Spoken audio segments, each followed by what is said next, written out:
Avant de recevoir le ministre, nous recevons une éminence qui a 25 ans de leadership au sein d'un groupe Fortune 500. Il se nomme Yves Cabana. Il est là depuis ce matin, il nous écoute, il nous observe, il nous diagnostique. Il viendra nous parler de comment nous réinventer en tant que CIO dans l'âge de l'IA. Yves, c'est un honneur de vous avoir. Il bouge beaucoup, donc restez éveillés et va nous secouer. Allô, allô. Merci beaucoup. Après des si bons speakers, j'ai un enjeu, c'est de vous garder éveillés. Alors j'ai décidé de bouger un petit peu, mais je vais commencer en me présentant. Je suis désolé, je suis français, personne n'est parfait. Je dois porter ce lourd fardeau tous les jours. Et vous savez, les Français, ils râlent beaucoup. Je pense que vous le savez tous. En même temps, je pense qu'ils regardent cette ère de l'IA avec circonspection. On a parlé de Macron tout à l'heure. Mais moi, j'adore raconter des histoires. Alors, je vais vous raconter une histoire. J'ai travaillé pendant 25 ans pour une grande entreprise de la tech américaine, à Palo Alto, en Asie, en Europe. Et je me suis dit, waouh, un géant de la tech qui a plus de 70 ans, comment ce géant de la tech a évolué? Qu'est-ce qu'il est aujourd'hui et est-ce qu'il a la capacité d'innover? Et pour refléter un peu les propos de Karim, j'étais au Serengeti, en Tanzanie. Et puis j'ai eu une réflexion parce que je regardais cet endroit absolument incroyable. Et je me suis dit, imagine que pour alimenter OpenAI en 2035, il faudra environ 12 à 15 centrales nucléaires. Regarde ce paysage et regarde le contraste entre la tech et son évolution et le berceau de l'humanité. C'est un peu philosophique, mais c'est aussi un peu le chemin sur lequel je voudrais présenter aujourd'hui. Pour vous dire, l'IA, c'est un phénomène qu'on connaît déjà. On doit le regarder avec une vigilance accrue. Et moi qui ai été dans cette grande boîte de la tech, j'ai vu à quel point il est difficile d'innover. Il est difficile de changer nos processus. Même pour une boîte qui est au cœur de la Silicon Valley, qui a créé la Silicon Valley. Alors, il y a une autre entreprise qui a créé la Silicon Valley, qui s'appelle Plug and Play, pour lequel je travaille aujourd'hui. Et je vais vous raconter leur histoire aussi. Vous allez voir, c'est intéressant.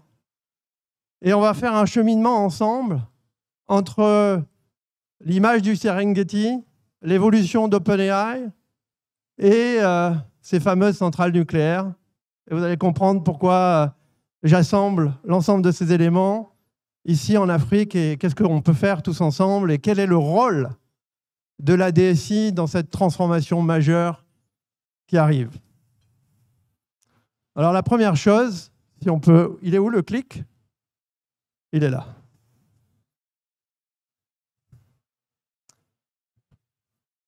C'est quoi Plug and Play? Plug and Play, c'est une histoire intéressante, c'est un Iranien. Il est arrivé dans la Silicon Valley. Il était déjà entrepreneur, mais il est arrivé d'Iran, il n'avait plus rien. Ou plus grand-chose. Et puis, il a reconstruit son business et il a commencé à faire de l'investissement dans l'industriel, dans des domaines assez variés. Et puis, il avait un building qui est au cœur de Palo Alto. Et puis, il s'est dit, qu'est-ce que je peux faire de cet immeuble? Intéressant. Et puis, il y a une entreprise qui s'appelle Google, que vous devez tous connaître, qui cherchait des bureaux, mais qui n'avait pas les moyens de se les payer. Il a dit, tiens, c'est intéressant, ces startups, qu'est-ce qu'elles font? Et il a hébergé Google en rent for equity. Alors, ça veut dire quoi? En loyer contre des parts de l'entreprise. Et il a renouvelé l'expérience avec PayPal, avec Logitech. et avec Danger qui est Android aujourd'hui. Donc vous imaginez un peu l'histoire. Run for Equity, vous devenez le premier investisseur de Google, de PayPal ou de Dropbox et vous vous retrouvez à la tête d'une aventure absolument incroyable. Saïd connaissait rien à la tech, hein. Il a juste eu l'intuition que la Silicon Valley allait décoller et qu'il fallait faire partie du jeu. Bah, grâce à ces investissements, j'allais dire cette intuition, il a commencé à monter une venture capital pour les gens pour lesquels on va traduire, c'est du capital risque. Et il a commencé à investir largement. Et en 2006, il a acheté les bâtiments de Philips. Ça aussi, c'est intéressant, hein, puisque c'était la transformation en fait, de la Silicon Valley vers cette tech. Et il a repris ces bâtiments et il en a fait notre headquarter aujourd'hui. Et si vous allez dans la Silicon Valley, je vous invite à aller voir cet endroit absolument incroyable. Donc du Lucky Building, on est passé à notre HQ. On a eu cette histoire de Venture Capital. Et on est aujourd'hui la VC la plus active au monde dans ce qu'on appelle le early stage. Le early stage, c'est là où vous prenez le plus de risques. Alors pour info, si vous êtes tunisien, Plug and Play est en train d'arriver en Tunisie. On crée notre premier programme avec Smart Capital parce qu'on a énormément d'ambition ici en Tunisie, mais pas que. On est en train de construire une histoire en Afrique, mais on veut le faire de la bonne manière. Et c'est ce que je vais expliquer ensuite. En 2012, beaucoup d'entreprises, de très grandes entreprises, sont venues nous voir et nous ont dit bah, écoutez, c'est très bien ces startups, mais moi, je suis une grande entreprise, je ne sais pas comment travailler avec une startup. L'innovation, c'est difficile. Et je peux vous dire que moi, dans mes bureaux à Palo Alto, à l'époque, chez HP, j'avais la même question. Et si j'avais connu Plug and Play avant, j'aurais certainement travaillé avec eux beaucoup plus tôt. Aujourd'hui, je travaille pour eux, mais bon. Donc, on parle de cette histoire où ces grandes entreprises, notamment américaines, se sont dit bah, je veux accéder à ces startups, je pense qu'il y a quelque chose à faire. Comment travailler avec eux? Et c'est là que l'histoire de ce qu'on appelle l'open innovation a commencé. On est au cœur de la transformation des entreprises avec l'innovation disruptive. Comment faire collaborer une grande entreprise avec des startups. Et puis, on a continué sur cette histoire. En 2015, on avait 22 verticaux. Donc, on s'est spécialisé dans des filières métiers, de la supply chain aux fragrances, tout ce que la chimie. Donc, vraiment très, très large, la supply chain, etc.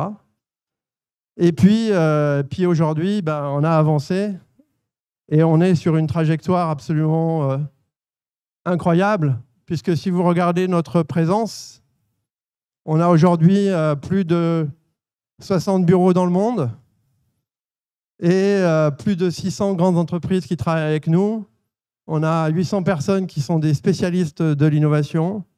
On fait environ 1000 POC par an, et je reviendrai là-dessus. Et on travaille et on collabore avec plus de 100 000 startups dans le monde qui sont là pour justement aider ces grandes entreprises à accéder à l'innovation disruptive. On a accéléré plus de 2700 startups. On a 35 licornes dans notre portefeuille aujourd'hui. Donc on est aussi j'allais dire, successful, comme on dit dans notre jargon, d'un point de vue investissement que d'un point de vue open innovation et collaboration avec les grandes entreprises. Ça, c'est le discours un peu à l'américaine. Vous le voyez, on est en train de s'établir en Afrique. On a commencé par l'Afrique du Nord. Aujourd'hui, j'ai des bureaux au Maroc, en Égypte. On va s'installer en Tunisie et on va aborder le continent africain en allant sur l'ouest et l'est africain, je l'espère, dans les 2 à 3 ans qui viennent. Mais au vu de l'attraction qu'on a sur le marché, je suis très, très optimiste. Mais je veux revenir au Serengeti. Je veux revenir aussi à la réalité, parce que je viens du business, 35 ans dans une grande entreprise. Vous vous dites, ouh là là, c'est bien beau tout ça, mais comment on fait cette transformation? Comment ça marche? Et quel est le rôle du DSI? Quel est le rôle du COMEX? Comment je la transforme en entreprise? Parce que j'entends beaucoup de choses, mais au final, comment tout ça va se mettre en route? Alors parlons chiffres. Quelques chiffres. Aujourd'hui, OpenAI, c'est 500 milliards de valuation. 500 milliards. OpenAI, c'est 12 milliards de revenus. 12 milliards pour 500 milliards de valuation. Aujourd'hui, OpenAI a 400 millions de dollars, 400 milliards de dollars de commitment de CAPEX. Ça veut dire qu'elle est avec leurs collègues d'AMD, de NVIDIA, ils se sont mis d'accord pour engager 400 milliards. Vous voyez le problème? Je suis sûr que vous voyez le problème. C'est l'AI bubble. Et pour les gens qui ont connu l'Internet bubble, on parle du même phénomène, mais à une puissance démultipliée et à une vitesse affolante. Est-ce que c'est ça qu'il faut qu'on suive? Ou faut-il se poser en haut du Serengeti et se dire quelle est la bonne chose à faire? Comment on replace l'humain au centre de tout ça? Et surtout, regardons un autre chiffre. Aujourd'hui, les grandes entreprises ont adopté l'AI à 15%. Et l'humain a peur de l'AI. Mais si vous revenez aussi sur le chiffre, pour alimenter cette AI, il faut construire beaucoup de centrales nucléaires. Et si on parle de super intelligence, il va falloir alimenter en électricité ces data centers. Et qui va payer l'addition? C'est une super question. Aujourd'hui, on doit avoir moins peur de l'AI dans une entreprise qu'on doit l'avoir quand on est investisseur. Parce que si vous êtes investisseur et que vous investissez dans l'AI aujourd'hui, vous savez, ne serait-ce que par les chiffres, qu'il y a quelque chose qui ne colle pas. Et il faut qu'on revienne encore une fois à l'histoire.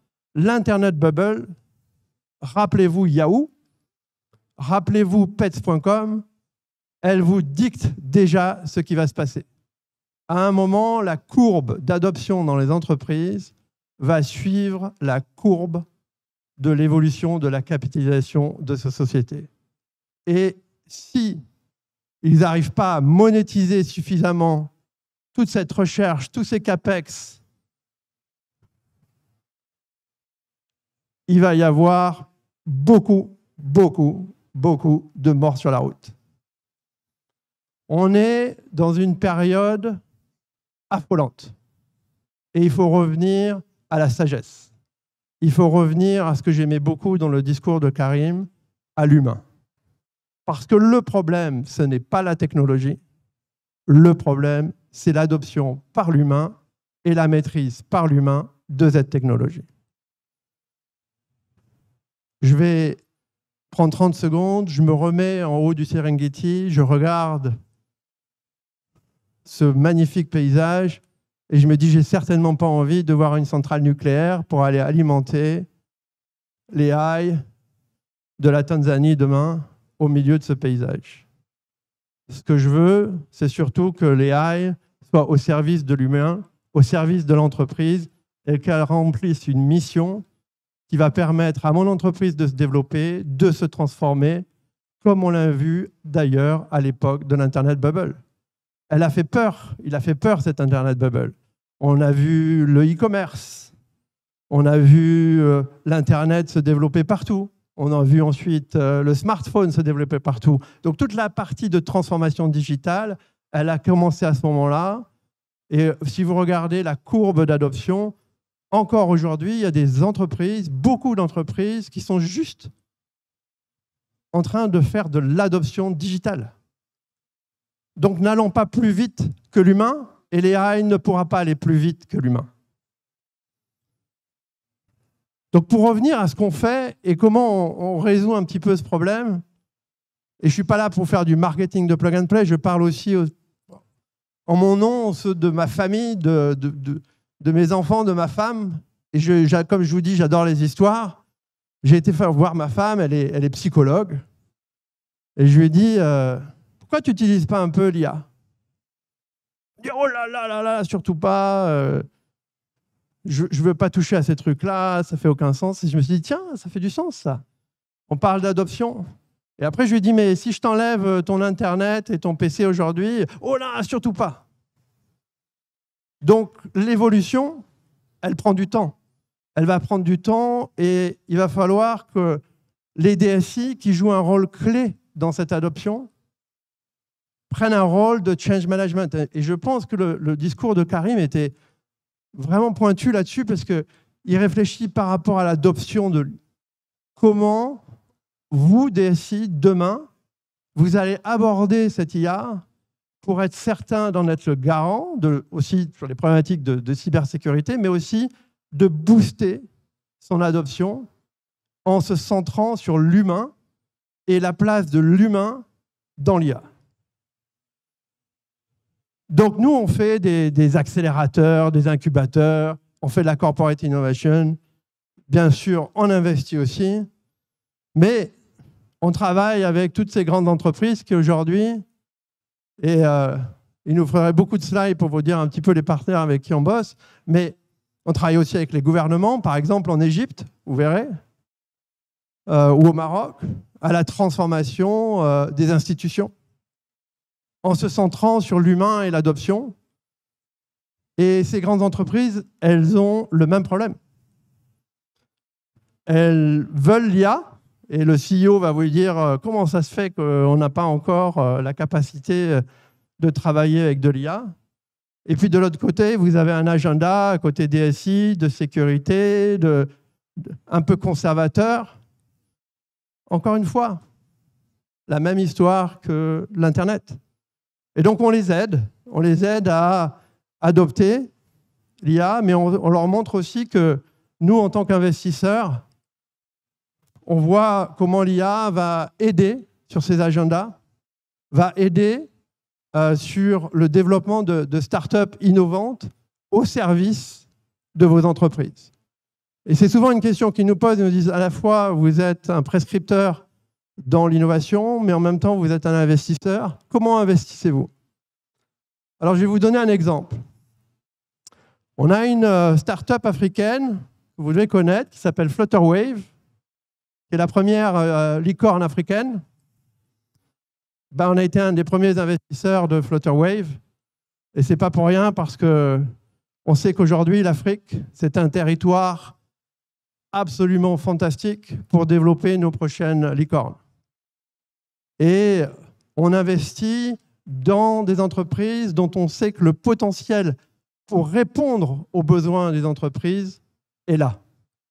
On n'investit pas dans la technologie, on investit dans des startups dont on sait qu'elles vont répondre à vos besoins de demain et qui vont pouvoir être adoptées par ces entreprises.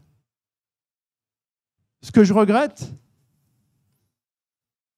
moi ayant été dans une grande entreprise, c'est le manque de culture d'innovation dans l'entreprise. Encore une fois, j'admire cette entreprise pour laquelle j'ai travaillé pendant des années, HP, mais notre vitesse à adopter l'innovation est très lente, a été très lente.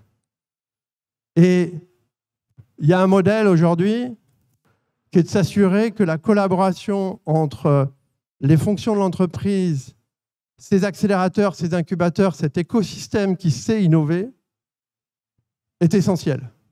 Ce n'est pas un métier inhérent. Quand vous êtes au COMEX ou au board ou dans les fonctions dans lesquelles j'étais au HQ de Palo Alto chez HP, vous parlez de KPIs, vous parlez de productivité, vous parlez de revenus, vous parlez de Wall Street et du prix de l'action. Vous n'êtes pas au cœur de l'innovation. L'innovation, ça se travaille. Et pour ça, il faut s'adresser à des écosystèmes qui savent le faire. Il y en a plein. D'ailleurs, pour les gens qui connaissent, pour revenir à Karim, Jocolabs à Dakar, ce qu'ils font, c'est absolument fantastique. c'est plus qu'un écosystème d'office, c'est un écosystème d'innovation. Et ce qu'on développe, c'est ces programmes où pour les entreprises, pour les DSI, l'objectif est de créer une collaboration avec une force dynamique de l'extérieur avec qui on va apprendre à collaborer.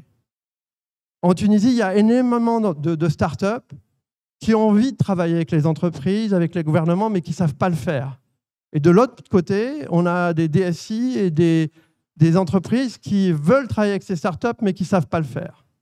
Et puis, c'est tellement plus simple de dire « je vais voir Microsoft » que d'aller dans la startup locale. Il y a aussi un problème de crédibilité. Et je vous encourage vraiment à s'assurer de travailler avec cet écosystème d'innovation parce qu'il va vous amener quelque chose de complètement différent, l'agilité, le mindset, l'acculturation.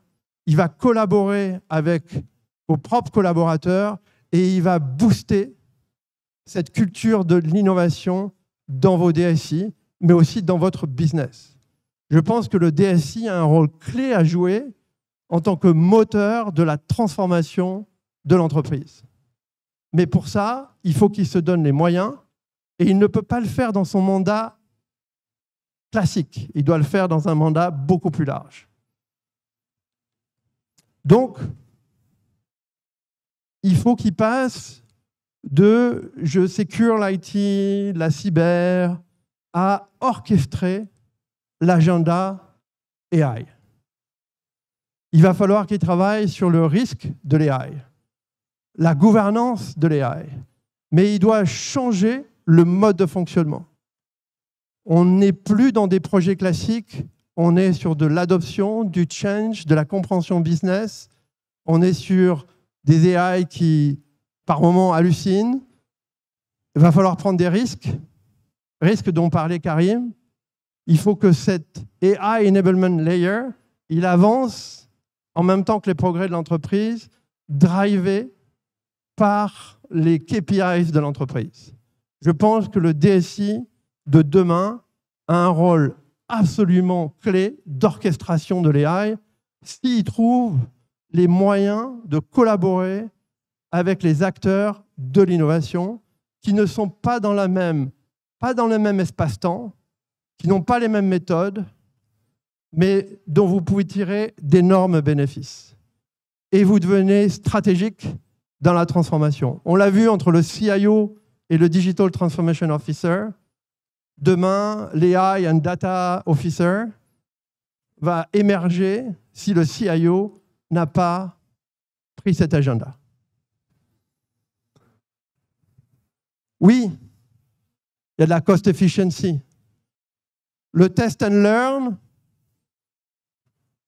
comment on fail?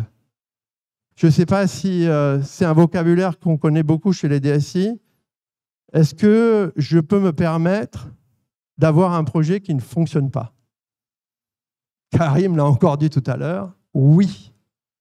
Vous pouvez faire du test and learn parce que les bénéfices ne sont pas forcément les succès du POC que vous allez faire avec une start-up, ils sont dans les succès que vous allez voir à l'acculturation aux nouvelles technologies et certainement à l'IA. Vous devez prendre la même casquette que nous, on a tous les jours. Comme des investisseurs, j'investis dans le learning, dans le change, dans l'agilité. Et je vais faire la balance parce que vous devez l'incuber quelque part dans l'entreprise. Vous devez pouvoir le montrer à votre CEO en même temps que vous travaillez sur votre agenda traditionnel. Donc, ça demande des gens qui savent opérer ce type de change, mais surtout, ne vous privez pas de travailler avec votre écosystème local. L'Afrique, avec 1,55 milliard de citizens, vous avez une opportunité énorme de travailler avec peut-être la plus dynamique des populations qu'on peut trouver aujourd'hui sur les continents.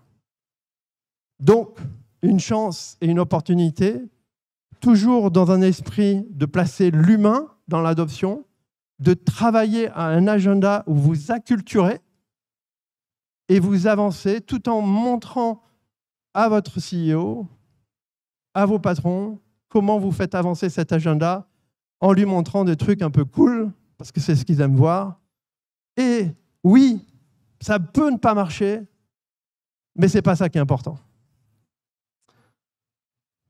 On connaît le no-code, on connaît le citizen development. Il va falloir trouver des partenaires avec qui vous pouvez collaborer, qui vont vous amener cette acculturation, qui vont savoir travailler, gérer cette collaboration entre institutions, entreprises et start-up et faire des pilotes. Mais je vais vous montrer quelque chose parce que les chiffres parlent. J'aime les chiffres, j'aime les histoires. Si vous regardez, avec la BNP, on gère leur accélérateur depuis 10 ans. Aujourd'hui, la BNP, c'est quand même un monstre. 45% des pilotes qu'on fait avec la BNP passent en production aujourd'hui. 45%. Okay. On parle de chiffres inégalés aujourd'hui. Ça veut dire qu'aujourd'hui, la BNP travaille avec des startups, est capable de transformer son entreprise et que 45% du temps, cette collaboration avec les startups se transforme en outils concrets et intégrés au stack de la BNP, qui est un géant encore, en production. Mais on peut parler aussi à un CEO sur d'autres aspects. Par exemple, un grand assureur européen avec qui on travaille aussi depuis quelques années, en travaillant avec une start-up de son territoire, a pu augmenter la capacité de traiter ses claims par 40%. Et on ne parle pas d'avoir licencié des gens, parce que ce n'est pas ce qui s'est passé. Aujourd'hui, ils étaient débordés. Il y a beaucoup de fraude dans les claims. Ils avaient besoin d'outils. Et ce qui était important, c'est surtout de retrouver la capacité à traiter les claims dans le temps de SLA qui était imparti, pas forcément des volontés de productivité pour aller faire des économies d'échelle. Aujourd'hui, un groupe comme Géopost, La Poste en France, pour vous prendre un autre exemple, a implémenté une solution de mobilité qui lui permet d'augmenter de 12% sa productivité sur les routes, donc le parcours des postiers pour aller chez leurs clients. Voilà dont on parle, il y en a plein d'exemples. En ce moment, on est en train, en Égypte, de monter un des programmes les plus allez, je vais dire, très ambitieux. Ça fait 3 ans déjà qu'on travaille avec eux, on est reparti pour 3 ans. L'objectif, c'est d'aider le gouvernement, les institutions, l'écosystème à développer des startups, mais aussi d'aider les grandes entreprises comme la National Bank of Egypt à se transformer, à utiliser l'IA et à permettre l'évolution du pays. Et les KPIs sont clairs. Et je pense qu'on va être reparti pour une histoire absolument fantastique. Donc on peut répéter cette histoire, on peut voir des aspects business, on peut voir de la transformation. Mais évidemment, après, il y a l'agenda du CIO. Comment on gère les problématiques de data. C'est ce qu'on amène dans notre AI COE, par exemple.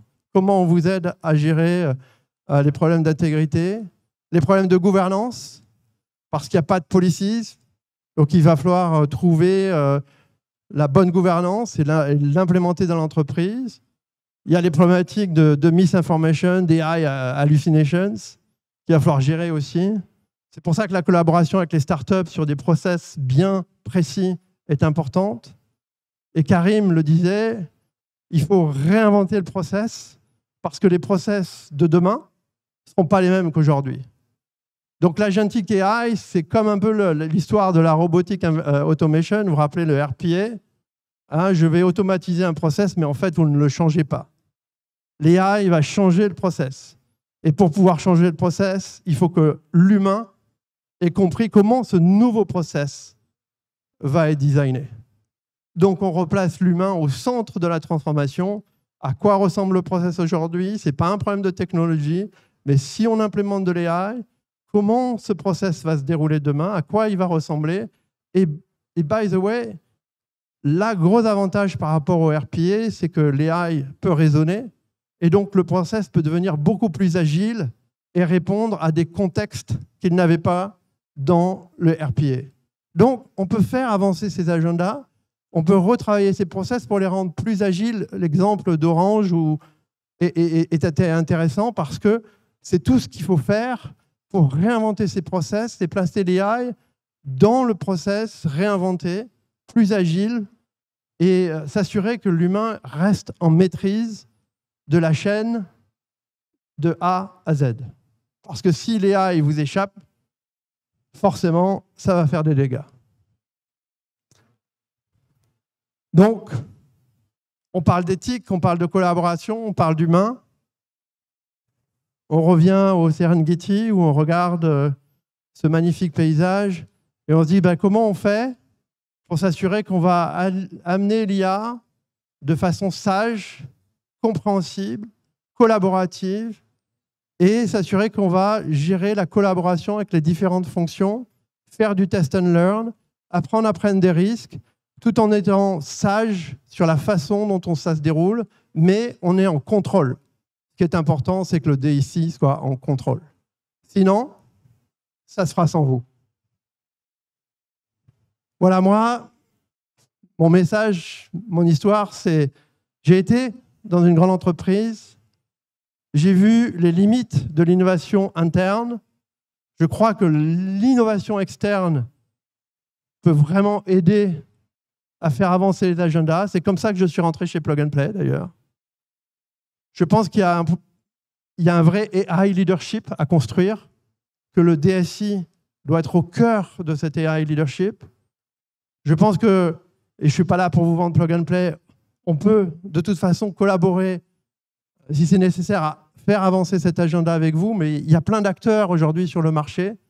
Je ne fais pas du marketing pour Plug and Play, je vous raconte cette histoire parce que je veux et je pense avoir été au cœur de cette transformation du business et qu'il y a quelque chose à faire et que les acteurs aujourd'hui en Afrique, il commence à y en avoir beaucoup et que c'est intéressant d'aller collaborer avec eux. Il faut aussi que les startups locales, la Tunisie, je prends cet exemple parce qu'on est là, a un incroyable parterre de technologistes, d'ingénieurs qui ne demandent qu'à travailler avec vous. Ouvrez-leur leurs portes. Plutôt que d'aller alimenter la grosse machine d'OpenAI qui va de toute façon vous faire digérer parce qu'elles ont besoin de monétiser. Vous avez vu la valorisation, vous comprenez le problème. Ils vont vous faire avaler la pilule tous les jours. Hein. Ils vont vous alimenter parce que monétiser, c'est le seul moyen de survie qu'ils ont par rapport aux engagements financiers qu'ils ont. Par contre, la start-up locale, elle recherche ses 5 000 $ qui va lui permettre de développer son POC. Allez l'aider, allez développer cet écosystème parce que les bénéfices pour votre organisation sont quintuples.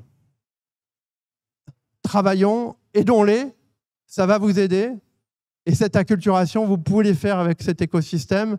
Il n'y a pas forcément besoin de travailler avec les géants qui, à un moment ou un autre, vont devoir vous faire payer l'addition. Voilà. C'est un peu provocateur, mais je pense que c'est le discours aujourd'hui qu'il faut tenir. Attention à l'AI bubble, c'est la même que celle qu'on a connue dans l'Internet. Il y a une sagesse à avoir par rapport à ça. Il y a une trajectoire à prendre. Il y a un rôle à prendre pour le DSI. Prenez-le et pensez à votre écosystème local, à votre écosystème d'innovation. Travaillez-le parce que ça va vous amener des bénéfices absolument hallucinant. Voilà. Merci. Merci beaucoup. N'allez pas loin. Merci beaucoup, Yves. Oui. Je sais, j'ai beaucoup bougé là. Il y a les Français qui râlent, mais il y a aussi des Français qui sont sages. On a un sage français parmi nous. Un sage et un français. Alors, Plug and Play, l'homme de Silicon Valley, l'homme de Serengeti. Oui. Tu peux faire non, tu gagnes. Faut pas me demander de chanter, je suis très mauvais. Des retours, des questions. Et ces mes hôtesses sont là. Mes micros sont tout au bout là-bas. Mon ami Mohamedou. Vous connaissez tous Mohamedou, j'imagine. Et il va se présenter. Je ne sais pas si ça résonne, mon message. Vous pouvez me dire si ça résonne ou pas? Ou je vous ai tous assommés? Merci beaucoup Yves, merci pour cette belle présentation.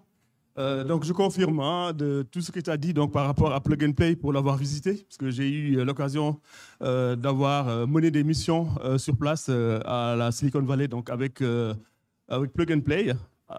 Donc, la dernière en date, c'était avec les CIO de Orange Money que j'ai conduit à la Silicon Valley, donc à Plug and Play, pour aller s'inspirer sur le modèle d'innovation proposé donc, par les entreprises qui sont incubées chez vous-même.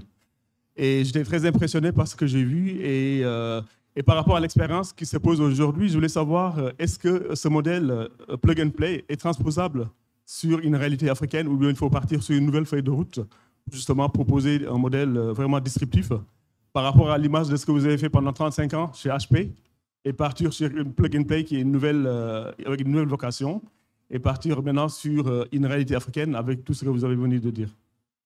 Encore une fois, le continent africain avec 1,55 milliard d'habitants et une jeunesse incroyable a plus de potentiel que la Silicon Valley.